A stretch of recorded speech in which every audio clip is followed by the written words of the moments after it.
Okay, let's see. There we go. All right. I think we're in business. Yes, we are. Awesome. Well, all righty then. Shall we jump into this? Let's do it. Awesome. Everyone, welcome to Overtime with Coach Blue and Athletic Director Marissa. Hello. We survived our Halloween party last night. Yeah. The office didn't, but we did. Right. Yeah. There's still some remains of the festivities last night. But I want to thank everybody for coming out and hanging out and having some fun, being able to celebrate sober October, as they say, right? Absolutely. It was so fun. Yeah. But hey, we are in full swing of a lot more on the horizon when it comes to what I guess the essence of what Addict to Athlete provides and what we do. And that is a lot of service. And we are right now accepting applications for our Project ELF. This is a sub first Hannah type experience. So if you know someone that might be struggling, having some difficult times with finances, we'd really love to hear from you. Living in the Wasatch Front area of Utah. That's probably key because I know we go kind of nationally, even globally. So yeah, absolutely. We'd love to contact us. We need to get the applications out and returned by like November 5th, November 10th. Yeah. But nonetheless, check out addicttoathlete.org. You're going to find all kinds of content on there, from how the team is organized, right down to our merchandise shop. Even resources that you can use for your own recovery. Addict to Athlete is a program that's been designed not just to have influence here in the good old city of Provo, Utah, Orem, Utah. It's meant to be kind of expanded and shared with you wherever you are. So jump on addicttoathlete.org. You'll find a lot of resources. Right up to our recovery coach program. Yeah. If you want to jump on there and check it out, you can train to become a certified Addict to Athlete recovery coach. Open a chapter of Addict to Athlete, or just for your own information on how to give back to your community. So absolutely, jump on there and check. But while we're also giving some kudos and thanks, we got to give thanks to our Patreon subscribers. It's because of you that this podcast gets a little bit further each week. And so we're grateful that you guys have allowed yourself to donate to Team Addict to Athlete for this cause. And we like to celebrate these folks in their support of the team. Marissa, who we got? All right. We want to thank our super fans, Karen Hardy, Steve Riggs, Jerem Thurston, Tara Butson, Holly Davies, Scott Foster, Chris Williams, Sensei KP Brown, Patrick Forsyth, Brock Ellerman, Christy Case, Kel Lim, and Faith Davis. Thank you. Thank you to our super fans. Then we want to thank our rookies, Earl Dyer, Wendell Wood, Brad Waldron, Ron and Dee Loesch from up in the Big Sky, Montana, and Sione and Mary Inuk. Thank you to our rookies, and thank you to our pro level is Justin Robbins, and our champion level Patreon, Shad and Freya Robinson and Andrew Baird. Thank you, guys. My heavens. We could not do what we do without you.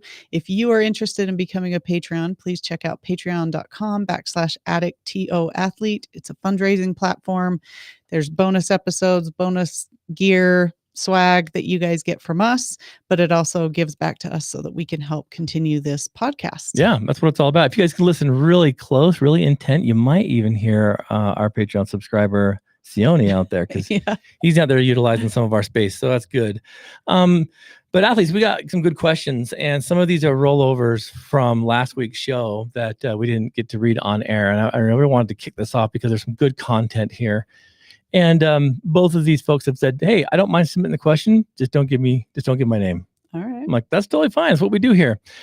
The first one, Marissa, it says, "I'm early in recovery. What do you believe the foundation of recovery should focus on?" It's a good question because, a lot of times when you get into treatment, you get into recovery, you get kind of shotgun blasted with information. And you kind of start building before you even set a foundation, right? Yeah. Foundation needs to be set so that you can build upon it. It's represented in our logo, the Roman numeral 2. Once you have 2 of those columns, right? 1 and then 2, that begins to set a foundation where you can build on. Yeah. And so it's a great question. And when seeking recovery, I would say that integrity is probably the most crucial foundation for a lot of reasons. What do you think about integrity, like the structure of integrity? Why is that so important? I think it's really important. In fact, as I was just hearing that question, I thought, first and foremost, it's got to be honesty. And so when you say integrity, those really often go hand in hand. When I remember years ago researching integrity, and learning that the root word of integrity is integer. Integer. So it's going to a math term, which I don't like math. You don't like math. I might fade away. That doesn't mean you need to shut down. Kick some knowledge here.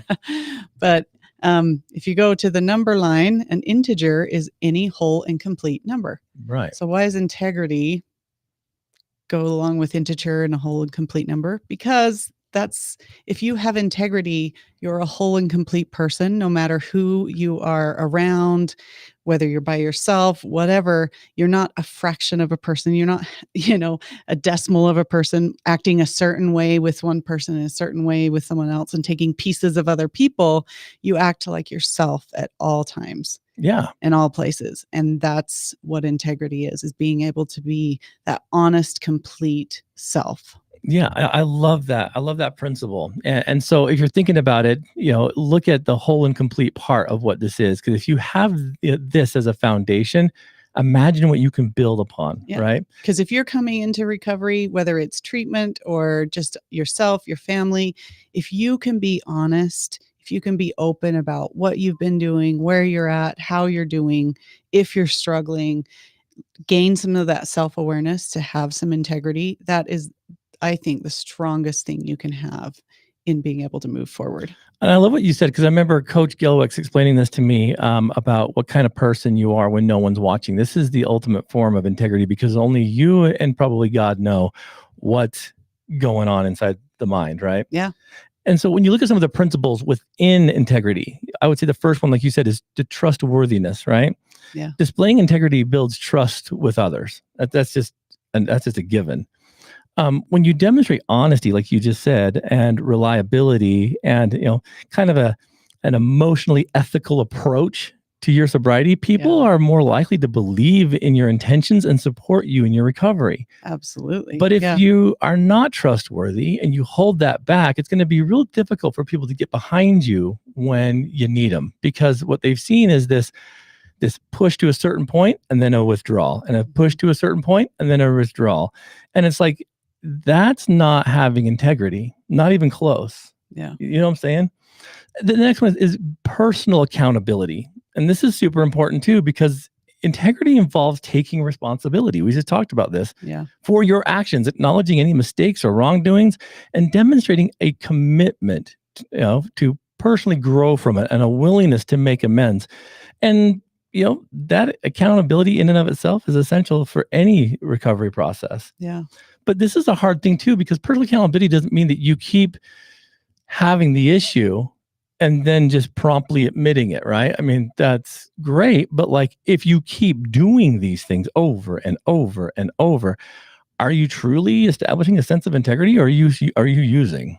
Does that make sense? Yeah. And it's hard for some people, and I understand that, but personal accountability people is may hard. have slips and looking at that, but really you have to get to a point where if you know better, you do better. Mm-hmm. And not that we're saying no one can make mistakes, because that happens. That's granted. It's going to happen. But if there's at least some progress over time, like 3 steps forward, 1 back, 3 steps forward, 1 back. There's still movement. But how often is that 1 back? Is it over and over and over? What are you going to do? Exactly. Well, it goes into the third principle of consistency, and the word that everyone hates, discipline. Yes. Because if you think about it, listeners, recovery requires consistency and discipline to overcome challenges and maintain process. Mm-hmm. And I love what you talked about with the consistency, right? The commitment to consistency, meaning that you're having experiences and you're repeating them for positive outcomes.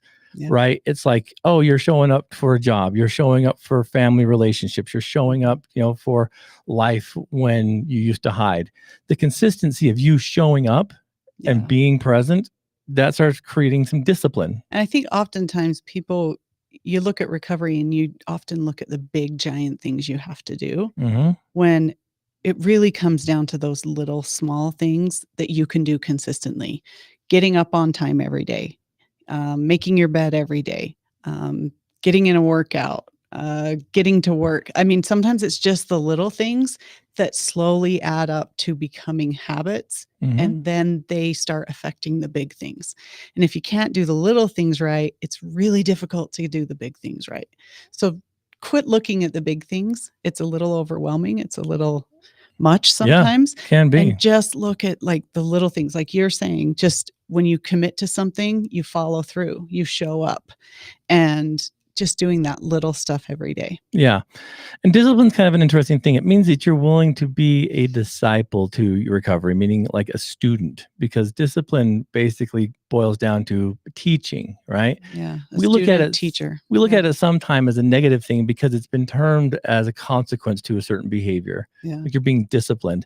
You are, in the essence of, they want you to learn something. Yeah. Like, have you ever had a teacher that was teaching, not just punishing?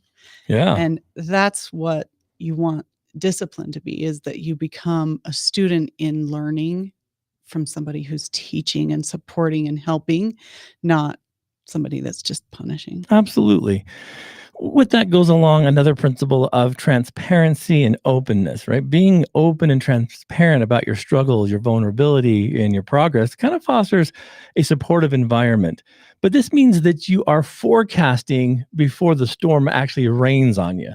Does that make sense? It means like you're open enough to say, man, I've got this on my plate. It's heavy. I don't know what to do with it. What do you think? And the reason why I think most people don't allow themselves to be open and transparent is because you might get some feedback that you don't want to hear. Yeah. And that may be something like, well, using is not an option, so take it off the plate, right? We talked about this on the Agents of Recovery not too long ago, about how it's not an option. Like, take it off your plate. But if you leave that little portion on your plate that, I could go get high, or I could go, get this prescription or whatever, well, then you're always going to feast off that. Yeah. But if you take it out of your arsenal. Yeah. Even a choice. Yeah, absolutely. But this is the hard part, right? Being transparent about it means you're going to have to probably face some stuff that kind of hurts. And this is the second question we'll get into in a bit. But what do you think holds people back from that transparency and openness, when it comes to laying the foundation of integrity? I think oftentimes it's just the fear of failure.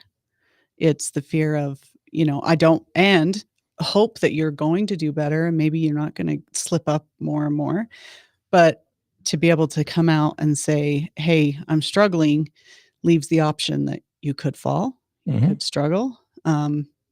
But that's okay. That's part of growth, is being able to talk about it and share it.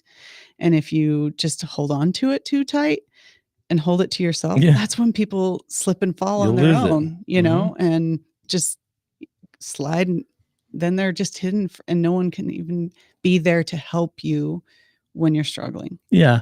I've worked with a lot of people that have had a difficult time with this. Even with the pornography group that I'm running right now, the transparency and openness of a potential relapse or situational behavior, something that pops up, is so hard because they're worried about the response from the people that they care about, right? Like not letting family down. Exactly. Maybe you've got some good time under your belt and you start to have these feelings. If you start being transparent and open, they might come call into question maybe, your motives, or, they might freak them out and scare them. So to alleviate some of that, people try to keep it to themselves, right? And I say this all the time. Try holding back diarrhea with willpower, right? If you're not transparent and say, find me a bathroom, it's coming out. That's disgusting. I get it. But that's the premise there, right? You've got to be vocal. You've got to be open, and you have to be transparent. That's one of the things I think helped me so much, is that I became an open book.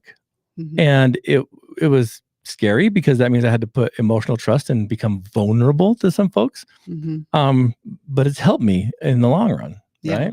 And I think oftentimes people, because of past failures, look at themselves as, I am a failure, so I don't even want to say it out loud that, this is coming, because you go back to number 3, you haven't been consistent. You haven't been being disciplined. And the more you do that with little things, you're going to build faith in yourself. And that's, I think, what it really comes down to, is yourself. Yeah. And are you being open, honest? Do you have integrity with yourself, that when you say something, you're going to follow through, and being able to stick through that makes it much easier to be transparent, and because you can build that trust with yourself and then be able to gift that with other people and invite others in that really truly care about your best interest. Absolutely.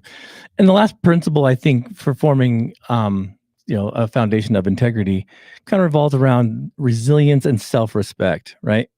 Embracing integrity, it kind of cultivates that resilience and self-respect. And by staying true to your values and your principles, you're going to develop that inner strength and a sense of self-worth. And this is a hard one because when you're stuck in the grips of addiction, your self-worth is zero. Yeah. Right. And so your resilience and your self-respect means that you believe more in yourself than you believe in the substance that you're trying to obtain. You're like, I know what I need. I have everything I need to become clean, sober, full-fledged recovery, and maybe even heal from this. But if we are trying to play both sides of a sport, like I'm going to play offense, defense, and then I'm going to play that on the other team as well, you're playing against yourself. I heard this once, and I've always kind of thought at first, I'm like, I don't know, man. But I was talking to an ecclesiastical leader once, and he was talking about pornography addiction specifically. And he was teaching a group of us, and he was saying that there are things that you can be 100% in. And he said, like, in this context, he was saying, viewing pornography, you can be 100% in not doing it. And I'm a firm believer you can be 100% in not using if you're willing to face some of the heavy stuff. It's the only way you're going to get through is by facing what's causing the problem, whether it's a personality disorder, whether it's a behavioral disorder, whether it's past trauma. Like, you have to have enough courage and strength to say, I'm done. When you take it off your plate and you eliminate it completely as a resource. I did that. I took it off the plate. I'm like, this is no longer a resource for me. Could it be? Well, yeah, I have every mechanism possible, a functioning body, a brain, everything to go find it. Yeah. But I took it off the plate. As a choice. But that meant I had to face some scary things inside there. Yeah. And so I believe that if you truly want to set a strong foundation, you must first and foremost build a strong sense of integrity. Yeah. And that is not super easy. Yeah. But in and of itself, it turns into a growth mindset. It turns into an understanding and awareness. And we're going to talk about this in question 2. Anything you would add or subtract from any of this? Well, just if you're looking at the resilience, like, I'm sorry, every addict I know is extremely resilient. Yeah, they bounce back. They bounce back. They go from nothing to everything to nothing to everything. Like, talk about being able to, like, keep going and being able to recognize that you have some strength in what you've done as a coping skill for addiction to keep you handling life or whatever stressors or triggers that you've had has created a very resilient person. So being able to recognize there's positives on that side. Now, how do I switch that to becoming more resilient in not giving up, having that grit to just keep fighting? Keep fighting, keep being honest, talking about your struggles, having that increased self-awareness that you're going to be open when things come up early enough, not after the fact every time, that you can have that grit in other ways. I like that. Yeah. I like that a lot. If it were easy, everyone would do it, right? But here's the thing too, that's kind of cool about this is once you've established a level of trustworthiness, right? Personal accountability, some consistency through discipline, that transparency through your openness, and that self kind of respect turns into that reliance on your the resilience and the reliance on the path that you're taking. Yeah. I think that overall integrity provides that solid foundation that is promoted by trust.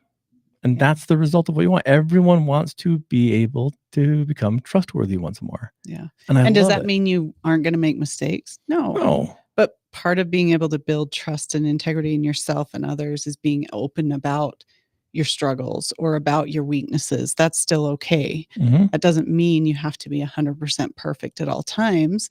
It's just being open to sharing, hey, I'm having a bad day. Yeah. Hey, I need some extra support here. Hey, I'm feeling lonely. And, how can I help myself there? Absolutely. I love it. And so, I know for the individual that is listening to this, that submitted this question, I hope that gives a little bit of guidance and direction for you.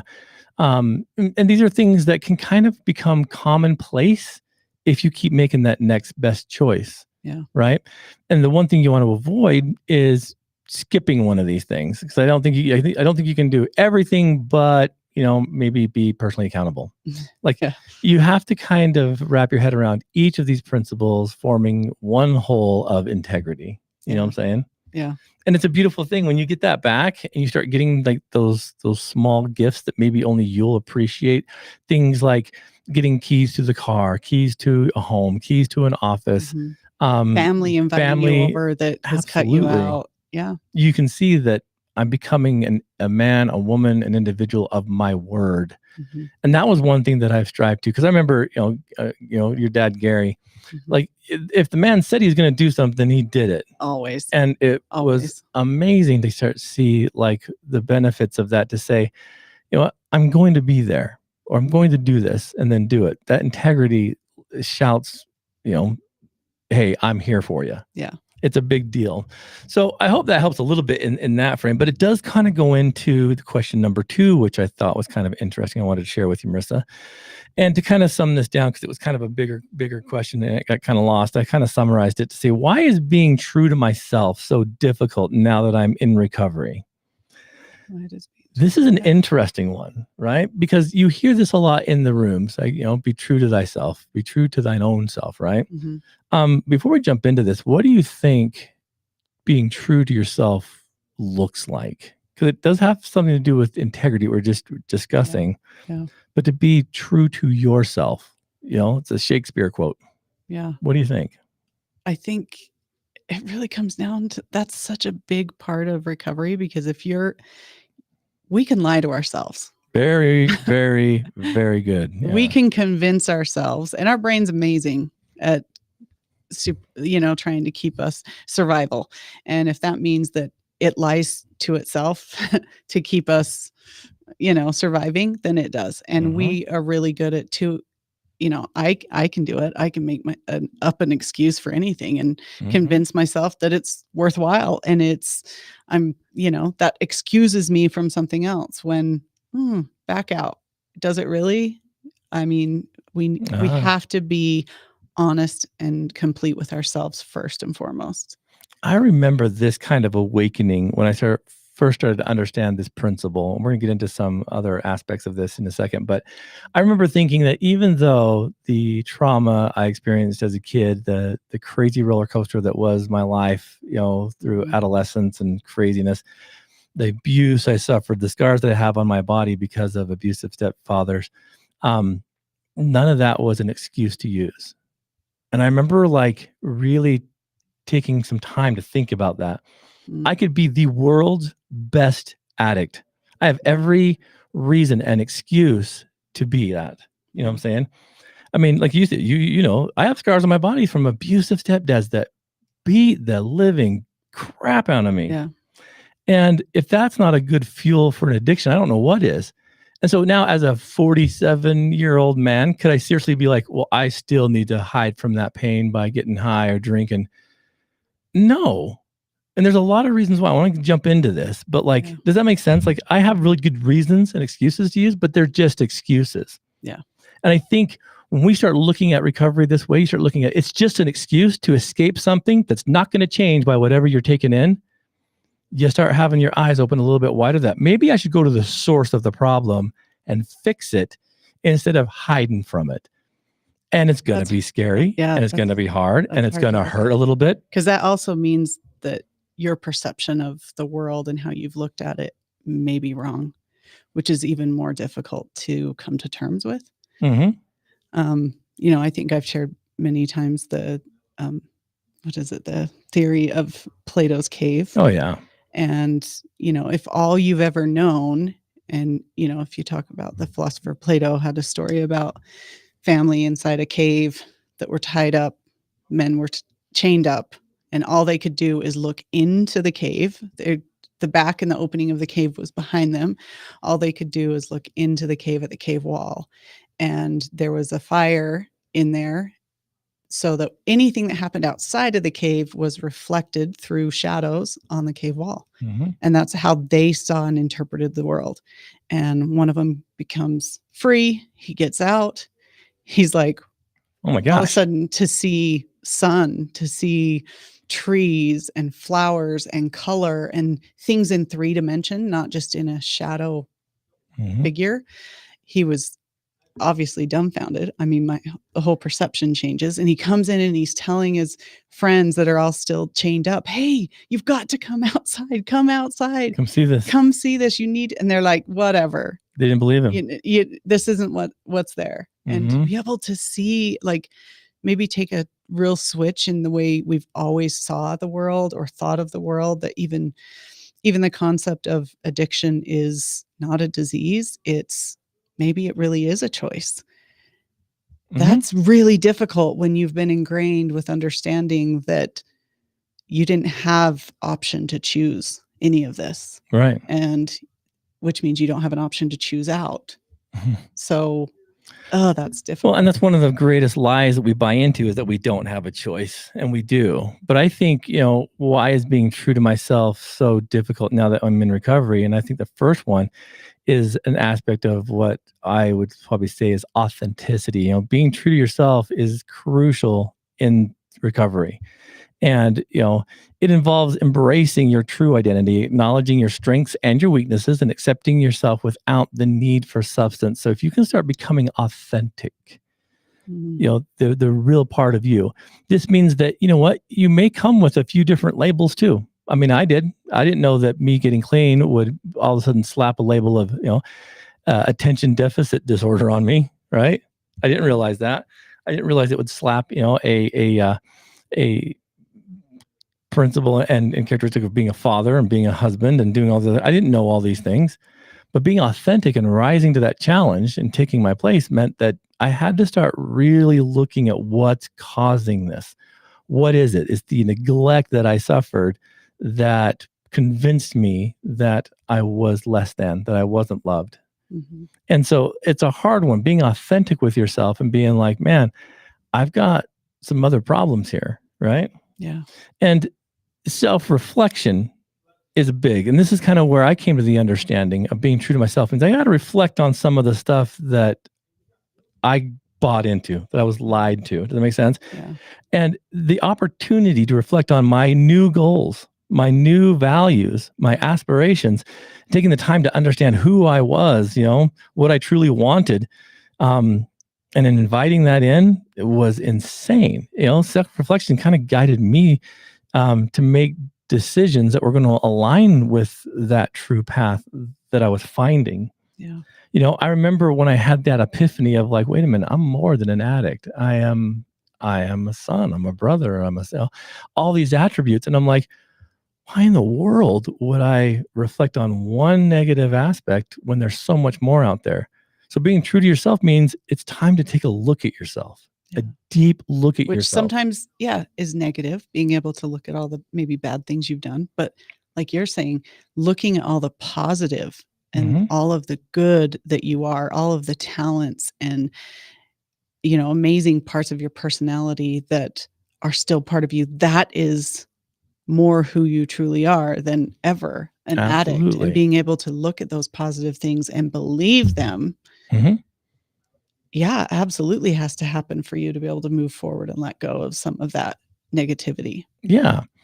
Again, we talked about this in the last question, but honesty is essential to acknowledge the impact that the substances or whatnot has had on you in your life, and take responsibility for it.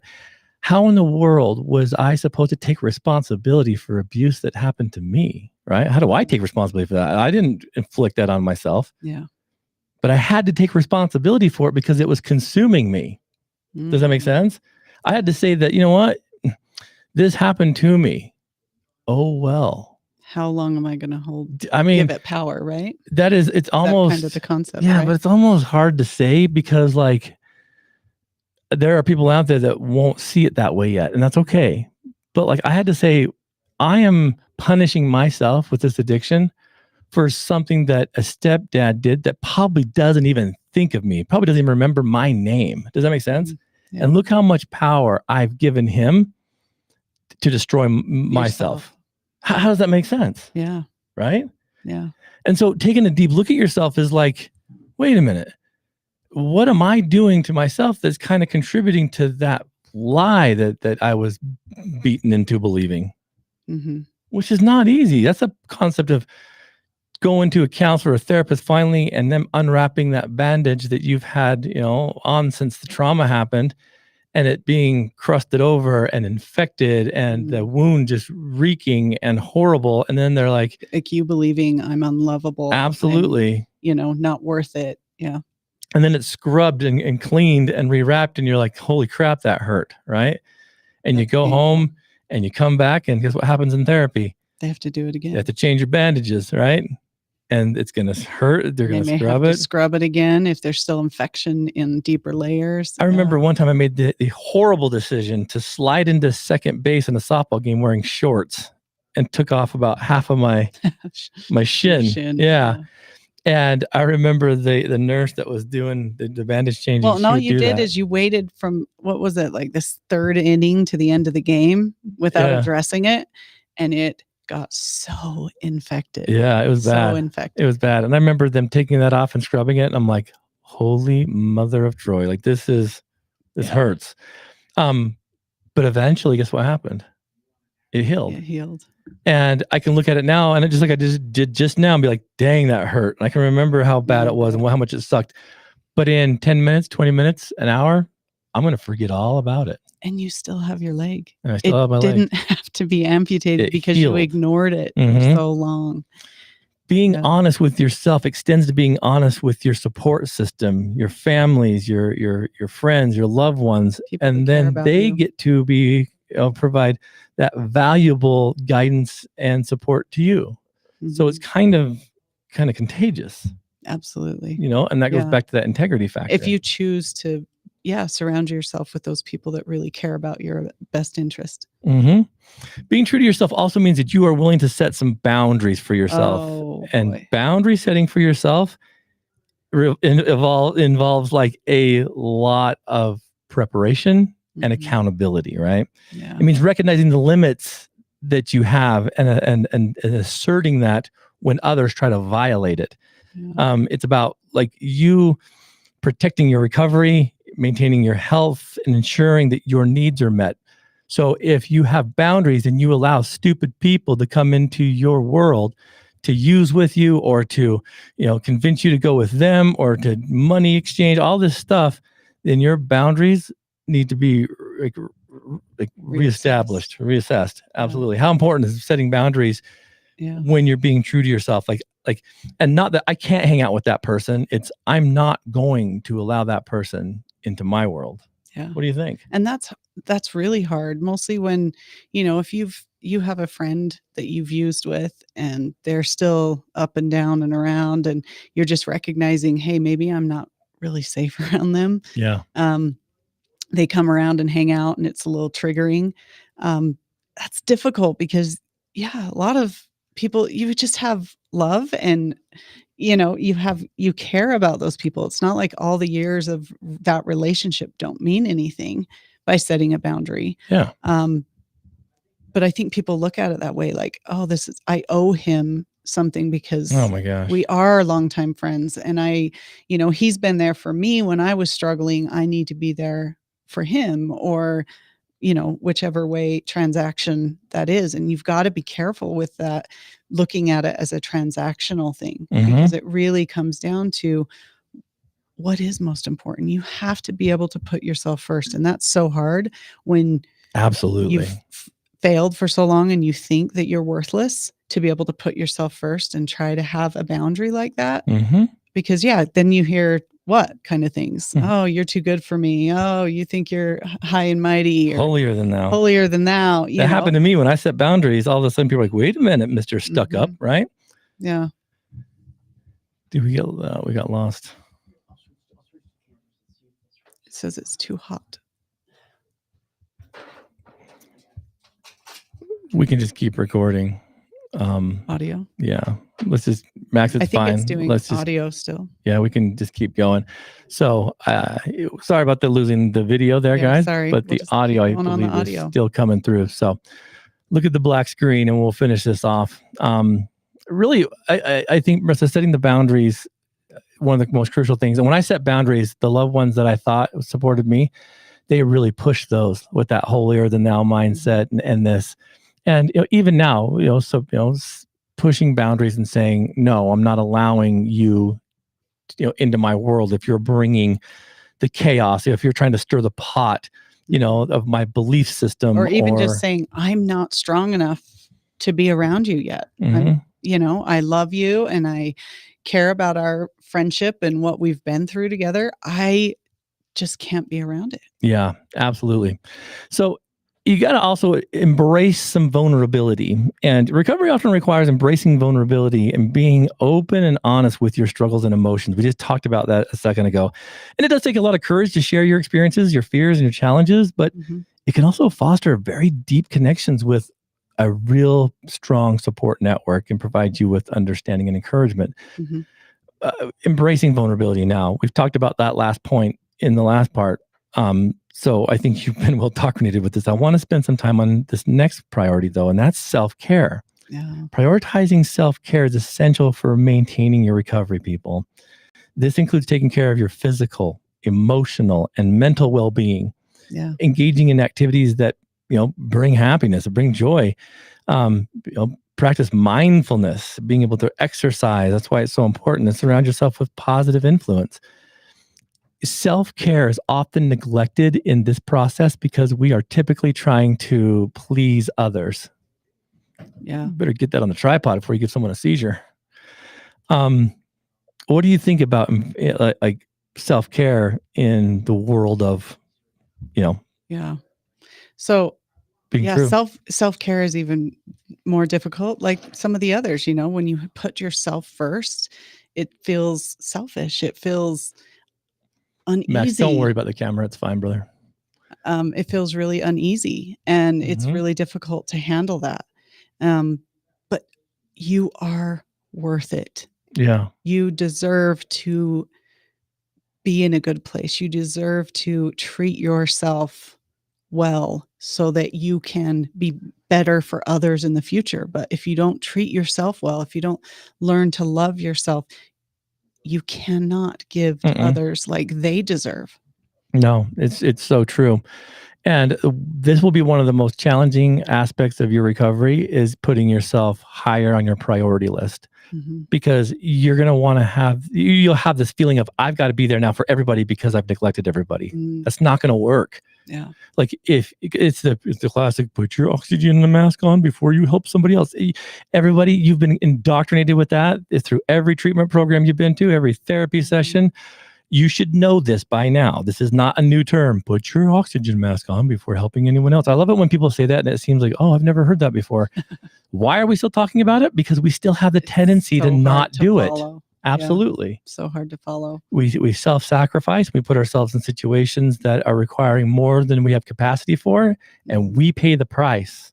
Does that make sense? And some of it is from that self-awareness. Can we really take a good evaluation of what our capacity is? What can we handle? And that's going to be different at different times, different days, and with different people.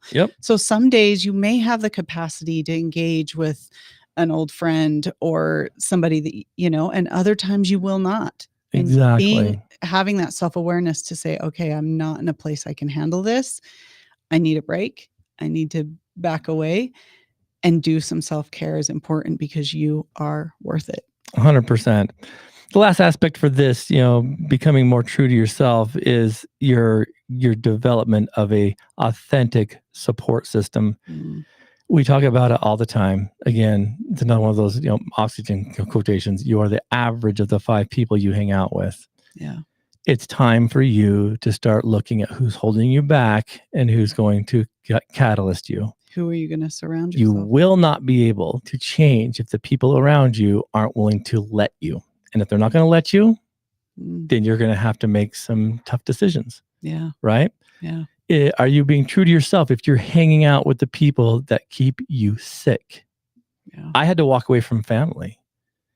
And that was the most difficult thing in the world. You watched it for years, Marissa, like birthdays and stuff and on all these things. And I would take it out on you and the kids and myself. Why? Because my network, the people that I thought should love me weren't there. And I'm like, why am I investing in this so much?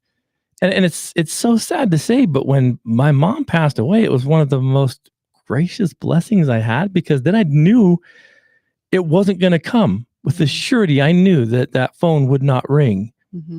That's hard to swallow. Yeah. You know? But like you say, it's been a gift for you to be able to let go of some of those expectations, because that's what a lot of times it is those expectations that this friend or this, family member isn't going to support me the way I need. Yeah. And that's painful. And like you said, I think you knew that, but subconsciously you struggled with it for years and years and years. Just that hope and desire that things would change and that she would call or she would engage, and just never did. Yeah. And I still practice that today. If there are, people in my life that aren't bringing, like love, compassion, support, then I'm going to leave you behind. Does that make sense? And that sounds kind of mean and callous and very narcissistic, but on the same breath, it's like, that's what's saving my life. So if it's contrary to my beliefs, or if it's, situational issues that aren't really, I don't know, conducive to me feeling, connected and good, I'm sorry. Yeah. Like, I'm not going to be a jerk to you, but I'm also not going to let you in. Yeah. So, and I think there's some people that may come across and you think are the good support system, but when maybe you set a boundary and they're disrespected by that and they get snotty, or, you know what I mean?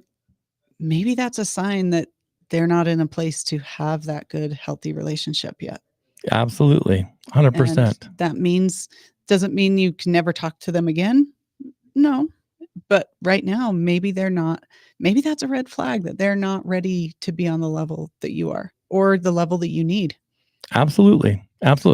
So to sum both of these up, they're kind of similar by nature. What would you say kind of wraps both of these questions together? It's got to come down to you first. It's you first. And be honesty and integrity. Like, that's what you can build on, is yourself the best. Maybe you also means you've lied to yourself the best, and you believe those lies, that you've got to come clean with yourself of who you are, what you want, where you're going, and start assessing that with yourself. Yeah, 100%. And I think that's kind of the premise of both of these. It's not easy, but you guys, it is absolutely beautiful when you become one with yourself before one with anything or anyone else. It is the resistance to your what is that causes your suffering. If you can allow yourself to just be in these, two principles of mind, you're going to get it made. Yeah. But I'm a firm believer that relapse is not part of recovery. Never has been, never will be. That's an excuse for you not to do the hard stuff. So it doesn't have to be an option. Take it off your option plate. Does that make sense? Yeah. And it drives me nuts when people like, oh, weak moment, blah, blah. You didn't do anything to stop it. You didn't call anyone. You didn't invest in anyone. You didn't see the plan. You didn't have a plan. This is on you. Yeah. And once you've kind of hit the ground, it's up to you to either get yourself back up, dust yourself off and get back in the game, or take a knee, right? Yeah. And that's a hard part too. Like, it's a hard thing to assess. And I'm sorry, we can't wait for you either, which is kind of hard. Like, we have to keep moving. Yeah. So a little bit of accountability goes a long way, I think, with your recovery. And I hope that those two questions have helped maybe a couple of you out there. Submit your questions. We'd love to read them live on the air or answer them off the air, whichever might feel best for you. You need, yeah. So sorry about the camera situation. We'll get that figured out again and figure out what's going on, because I know you love looking at our lovely mugs here. But athletes, However, yeah, you will get this as a podcast, and you can pass it on to others. Absolutely. Absolutely. addictathlete.org. That's all your informational needs. And until next time, athletes, turn your mess